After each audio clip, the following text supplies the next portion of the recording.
Hi வணக்கம். இன்றைக்கி வந்து ப்ளவுஸோட சைஸு 28, 30, 32 சைஸுக்கு பக்க கழுத்து, ஷோல்டர் அளவு, ஆம்கோல் பார்க்க போகிறோம். பக்க கழுத்து வந்து 2.5, ஷோல்டர் அளவு 2, ஆம்கோல் அளவு 4.5.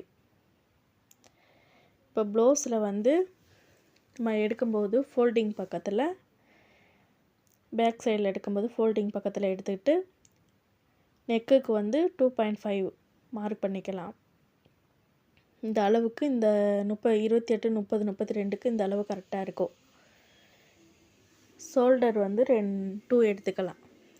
எடுத்துகிட்டு நம்ம எக்ஸ்ட்ரா தையலுக்காண்டி எக்ஸ்ட்ரா தையல் விட்டுக்கணும்.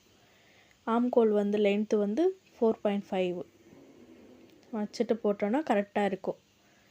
இந்த சைஸுக்கு இந்த அளவுகள் வச்சா அழகாக நீட்டாக கிடைக்கும். இப்போ வந்து 34, 36, 38 சைஸுக்கு பக்க கழுத்து 3 இன்ச்சு, ஷோல்டர் அளவு 2.5 இன்ச்சு, ஆம்கோல் அளவு 5.5 இன்ச்சு. இந்த அளவுகள் வந்து 34, 36 சைஸுக்கு கரெக்டான அளவு. நம்ம எக்ஸ்ட்ரா தையலுக்கு ஆம்கோலில் ஜாயின் பண்ணுறதுக்காண்டி ஸ்லீவ் ஜாயின் பண்ணுறதுக்கு மட்டும் எக்ஸ்ட்ரா ஒரு 1/2 இன்ச்சு இல்லாட்டி 1/4 இன்ச்சு நம்ம எவ்வளோ பிடிக்கணுமோ அவ்வளோ எடுத்துக்கணும். ஆம்கோல் லென்த் வந்து 5.5. இப்போ 40, 42, 44 சைஸுக்கு பக்க கழுத்து 3.5, ஷோல்டர் அளவு 3, ஆம்கோல் அளவு 6.5.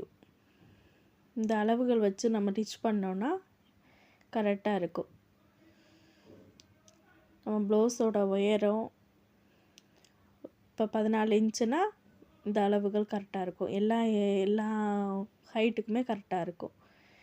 இப்போ 46, 48, 50 சைஸுக்கு பக்க கழுத்து 4, ஷோல்டர் அளவு 3.5, ஆம்கோல் அளவு 7.5. ஃபோல்டிங் பக்கத்தில் எடுத்துக்கணும். 4, 3.5 ஷோல்டரு, ஆம்கோல் அளவு வந்து 7.5. நம்ம எக்ஸ்ட்ரா வந்து தையலுக்கு விட்டுக்கலாம். இந்த வீடியோ உங்களுக்கு பிடிச்சிருந்துச்சுன்னா லைக் பண்ணுங்கள், கமெண்ட் பண்ணுங்கள், ஷேர் பண்ணுங்கள். இப்போ ப்ளவுஸ் பேக் பீஸில் எப்படி அளவெடுக்கலான்னு பார்க்கலாம். ஃபோல்டிங் பக்கம் எடுத்துகிட்டு நெக்கு வந்து 2.5, 2 அது எக்ஸ்ட்ரா வந்து ஜாயின் பண்ணுறதுக்காண்டி ஸ்லீவ் ஜாயின் பண்ணுறதுக்காண்டி ஆம்கோல் லென்த்து வந்து 4.5. இந்த சைஸுகள் ஃபுல்லாக 28, 30, 32 சைஸ்.